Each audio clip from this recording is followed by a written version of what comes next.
आऊज़ुबिल्लाहिमिनश्शैतानिर्रजीम बिस्मिल्लाहिर्रहमानिर्रहीम। फ़ातिमा ज़हरा इस्लाम अकेडमी के प्यारे नाज़रीन, अस्सलामु अलैकुम वरहमतुल्लाहि वबरकातुहू। हमारी आज की वीडियो का मौजू है अल्लाह कैसे इनको मौत के बाद ज़िंदा फरमाएगा। हज़रत उज़ैर बड़े दाना और नेक इंसान थे। एक दिन अपनी ज़मीन की तरफ निकले। वापसी में एक वीरान इमारत में ठहर गए। क्योंकि गर्मी सख्त थी, आप अपने गधे से उतरकर इमारत में दाखिल हुए। आपके साथ खाने के 2 टोकरे थे। एक टोकरे में अंजीर और दूसरे में अंगूर थे। आपने अपने साथ मौजूद प्याला निकाला, उसमें अंगूर निचोड़े, फिर खुश्क रोटी निकाली, उसे मशरूब में डाल दिया ताकि कुछ नरम और मीठी हो जाए तो खा लें। फिर आप थोड़ी देर के लिए लेट गए। नज़रें इमारत की वीरान छत की तरफ उठी तो देखा ये इमारत अपने अरशे से खड़ी है और इसके रहने वाले मर खप चुके हैं, जिनकी बोसीदा हड्डियां बिखरी हुई पड़ी हैं। तो आपकी ज़ुबान से बेसाख्ता ये निकला कि अल्लाह कैसे इनको मौत के बाद ज़िंदा फरमाएगा। आप अलैहिस्सलाम को ये शक नहीं था कि अल्लाह इनको ज़िंदा ना फरमाएगा, बल्कि इसके तरीक़ों कैफियत पर ताज्जुब करते हुए फरमाया था। फिर अल्लाह वजल ने हज़रत जिब्राईल को इनके पास भेजा, जिन्होंने हज़रत उज़ैर की रूह कब्ज़ कर ली और फिर 100 साल तक अल्लाह ताला ने इनको यूं ही मौत की नींद सुलाए रखा। इसी दौरान बनी इसराइल में बहुत से वाक़यात व हादसात रूनुमा हुए और बैतुल मुक़द्दस फिर आबाद होकर पुररौनक शहर बन गया। फिर अल्लाह ताला ने आप अलैहिस्सलाम में रूह फूंक दी। आप ज़िंदा होकर बैठ गए। तो फरिश्ते ने पूछा, आप यहाँ कितनी मुद्दत रहे? जवाब दिया, 1 दिन या कुछ दिन का हिस्सा। दरअसल आप दिन के शुरू में आराम फरमा हुए थे और इस वक्त गुरूबी आफताब का वक़्त था। फरिश्ते ने कहा, नहीं, बल्कि आप 100 बरस तक इस हालत में रहे हैं। आप अपना खाना पानी देखिए, अपने खाने पानी को देखिए जो बदला तक नहीं। हज़रत उज़ैर अलैहिस्सलाम ने अपने खाने की तरफ नज़र डाली तो अंगूर का शीरा और खुश्क रोटी अपनी उसी हालत में पड़े हुए थे। दोनों में कोई तगय्युर पैदा नहीं हुआ था। इसी तरह अंजीर और अंगूर भी उसी तरह तरोताज़ा थे। फिर आपके दिल में बताई गई मुद्दत के बारे में इनकार का ख्याल पैदा हुआ तो फरिश्ते ने कहा, आप अलैहिस्सलाम मेरी बताई हुई मुद्दत को बाईद और गलत समझ रहे हैं। तो फिर ज़रा अपने गधे की तरफ देखिए। जब हज़रत उज़ैर ने गधे की तरफ देखा तो हैरान रह गए, क्योंकि इसकी हड्डियां गल सड़कर बोसीदा हो चुकी थीं। फरिश्ते ने हड्डियों को जमा करने का हुक्म दिया तो हड्डियां खुद से ही इकट्ठी होकर एक जगह जमा हुई और फिर जुड़कर ढांचा बन गई। हज़रत उज़ैर हैरान होकर अल्लाह की कुदरत का नज़ारा कर रहे थे। फिर इस ढांचे पर रगें चढ़ीं, पट्ठे बने, गोश्त चढ़ा, फिर उन पर खाल और बाल आ गए। फिर फरिश्ते ने उसमें फूंक मारी तो गधा आसमान की तरफ अपना सर और कान उठाए आवाज़ें निकालता हुआ खड़ा हो गया। जब हज़रत उज़ैर ने कुदरत इलाही की ये निशानियाँ देखी और शहर को पहले से ज़्यादा बारौनक पाया तो बोल उठे कि मैं यकीन करता हूँ कि ऐ अल्लाह, तू हर चीज़ पर कादिर है।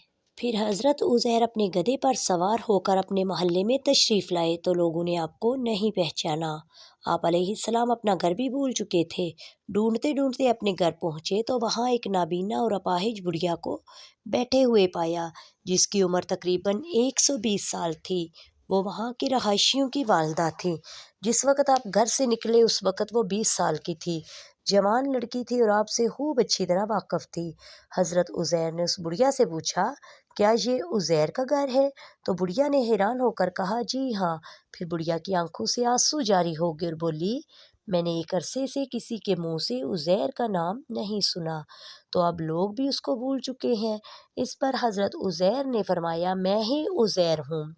अल्लाह ने मुझे 100 साल तक मौत की नींद सुला दिया था और मुझे अब उठाया है।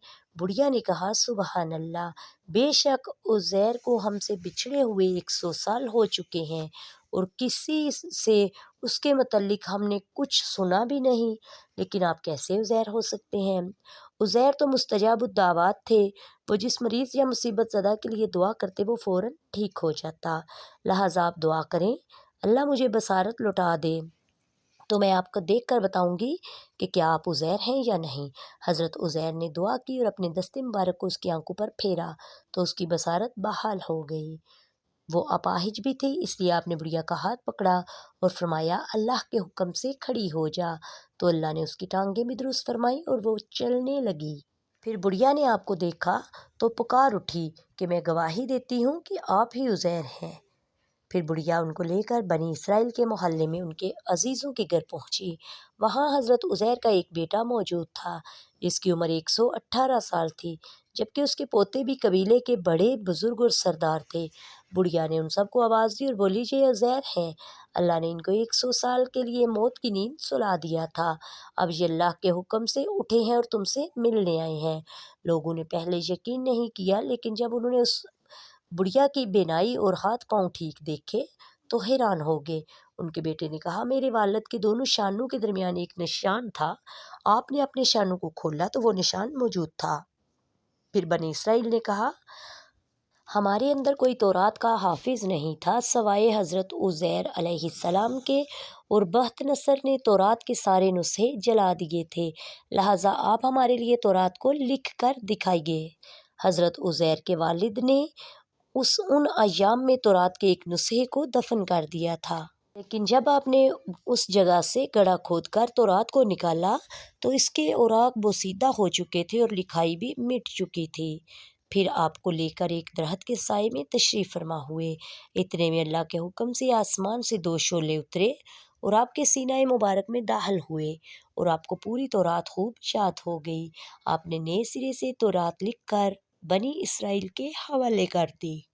حضرت ابن عباس فرماتے ہیں کہ حضرت عزیر اس آیت کی حقیقت کے مصداق بن گئے اور ہم آپ کو لوگوں کے لیے نشانی بنا دیں، یعنی بنی اسرائیل کے لیے، اور یہ نشانی اس طرح تھی کہ جب آپ اپنے بیٹے اور پوتوں کے ساتھ بیٹھتے تو وہ بوڑھے لگتے اور آپ بالکل جوان، کیونکہ آپ کی وفات 40 برس کی عمر میں ہوئی اور 100 سال بعد جب اٹھے تو پھر بھی وہی عمر تھی۔